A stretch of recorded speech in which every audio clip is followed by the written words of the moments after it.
मैं parameter of law के इस चैनल में आपका हार्दिक स्वागत करता हूं। आज का इम्पोर्टेंट टॉपिक है कॉन्स्टिट्यूशन, भारत के संविधान से संबंधित है। सोर्सेस ऑफ इंडियन कॉन्स्टिट्यूशन, अर्थात भारत के संविधान के कौन कौन से स्रोत हैं, कहाँ कहाँ से कौन से प्रोविज़न लिए गए, इस बारे में मैं आपको बतलाऊंगा।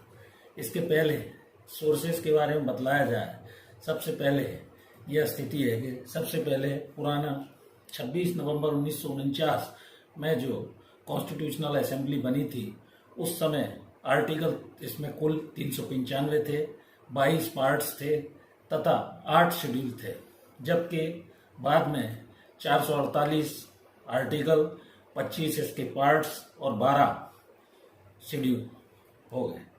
इसमें 103 जैसे फॉर एग्जांपल जो अमेंडमेंट था वो ज़्यादा इम्पोर्टेंट है। उस 103 अमेंडमेंट के अंदर EWS अर्थात जैसे इकोनॉमिक जो वीकर सेक्शन है उनके लिए 10% रिजर्वेशन का प्रोविजन अंडर आर्टिकल 15(6) और आर्टिकल 16(6) के अंतर्गत रखा गया है।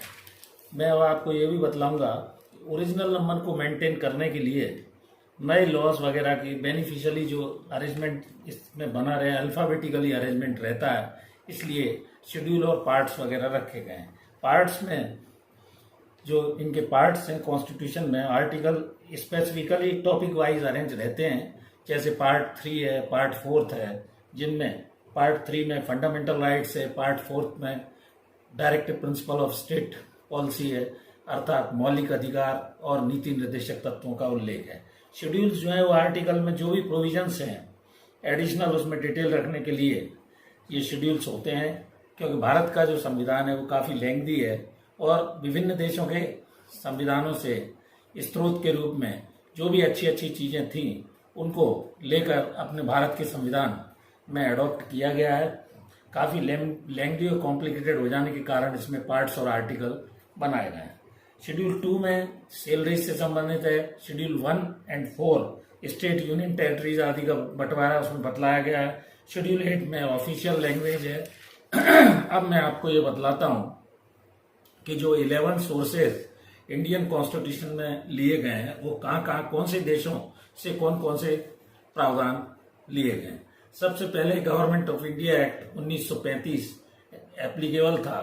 इसके अंदर इमरजेंसी के प्रोविजंस लिए गए हैं, अर्थात जो इमरजेंसी से संबंधित प्रावधान है जिसे आपातकाल में हिंदी में बोला जाता है, उसकी व्यवस्था है। उसके अलावा लोक सेवा आयोग, पब्लिक सर्विस कमीशन से संबंधित प्रोविजन, जुडिशरी से संबंधित प्रोविजन जो हाई कोर्ट, सुप्रीम कोर्ट और लोअर जो सबऑर्डिनेट जुडिशरी उससे संबंधित प्रावधान इस गवर्नमेंट ऑफ इंडिया एक्ट 1935 से लिए गए हैं। इसके अलावा federal scheme of the government क्या है, ऑफिस ऑफ द गवर्नर का अपॉइंट कैसे होगा, ये सारे प्रावधान गवर्नमेंट ऑफ इंडिया एक्ट 1935 के प्रोविजन से अपने भारत के संविधान में अडॉप्ट किए गए हैं। इसके अलावा यूएस के संविधान या यूएसए के संविधान से फंडामेंटल राइट्स लिया गया है, जुडिशियल रिव्यू लिया गया है, न्यायिक पुनर्विलोकन हिंदी में जिसे बोलते हैं, और इम्पीचमेंट ऑफ द प्रेसिडेंट जो महाभियोग राष्ट्रपति आदि पर लगाया जाता है जजेस पर, वो प्रोविजन, रिमूवल ऑफ जजेस, हाई कोर्ट या सुप्रीम कोर्ट के जजेस को,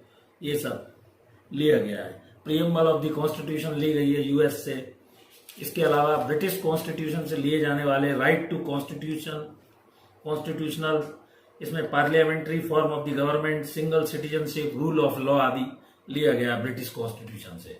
इसके अलावा आयरलैंड से नीति निर्देशक सिद्धांत जिसे direct principle of state policy कहते हैं, वो सारे direct principle of state policy लिए गए हैं।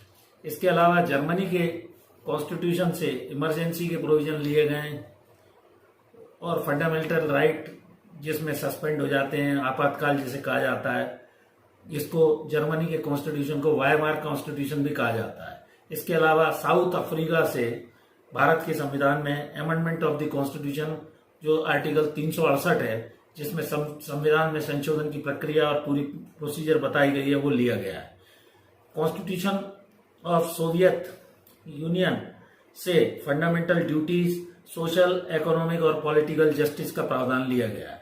इसके अलावा कनाडा के संविधान से फेडरलिज्म का जिसमें सेंट्रल पावरफुल रहता है, वो प्रोविजन इंडियन कॉन्स्टिट्यूशन में लिया गया है। Advisory jurisdiction of the supreme court लिया गया है। अपॉइंटमेंट ऑफ गवर्नर आदि लिया गया है। रेजिड्यूरी पावर, जहां कोई उल्लेख नहीं होता, वो रेजिड्यूरी पावर, वो भी इसमें कनाडा से लिया गया है। इसके अलावा ऑस्ट्रेलिया से कॉन्करेंट लिस्ट ली गई है तथा freedom of trade and commerce लिया गया है। ज्वाइंट सिटिंग ऑफ पार्लियामेंट लिए गए हैं। ये सब प्रावधान ऑस्ट्रेलिया से लिए गए हैं। जापान से प्रोसीजर एस्टेब्लिश्ड बाय लॉ लिया गया है। फ्रांस से लिबर्टी आदि के प्रोविजन लिए गए हैं। तो इस प्रकार कुल मिलाकर जो 11 सोर्सेज इंडियन कॉन्स्टिट्यूशन में लिए गए हैं, वो बाहर के देशों में संविधानों का अध्ययन करने पर जो जो बातें अच्छी लगी हैं, वो इंडियन कॉन्स्टिट्यूशन में 11 सोर्सेज के रूप में अडॉप्ट कर ली गई। और हमारा संविधान एक रिटन कॉन्स्टिट्यूशन है, काफी लेंथी है। सारी व्यवस्था को देखते हुए इसमें शेड्यूल और पार्ट्स इसीलिए रखे गए कि काफी लेंथी हो गया है और कॉम्प्लिकेटेड ना हो जाए, इसलिए सारी व्यवस्था और 11 सोर्सेज जो अच्छे अच्छे प्रावधान विदेशों के संविधान में थे, वो सारे लेकर इस भारत के संविधान में लिखित संविधान है। और सुप्रीमेसी है इस संविधान की। ये कॉन्स्टिट्यूशन सुप्रीम होता है। सारे लॉज इसी के परिप्रेक्ष्य में बनाए जाते हैं। कोई भी लॉ जो संविधान की मूल भावना के विपरीत होता है, वो अनकॉन्स्टिट्यूशनल हाई कोर्ट और सुप्रीम कोर्ट द्वारा कर दिया जाता है। इस प्रकार मैंने आपको sources of constitution, Indian constitution के संबंध में सिंपल भाषा में बतलाया। आशा करता हूँ मेरा यह वीडियो आपको अच्छा लगा होगा। यदि मेरा यह वीडियो आपको अच्छा लगा है और अभी तक इस चैनल को आपने सब्सक्राइब नहीं किया है, तो कृपया पैरामीटर ऑफ लॉ यूट्यूब पर चैनल को सब्सक्राइब करें तथा अपने मित्र, दोस्त, सगे संबंधियों को इस वीडियो तथा चैनल में दिए गए वीडियोस को लाइक, शेयर और सब्सक्राइब अवश्य करें। Thank you for watching this video. नमस्कार।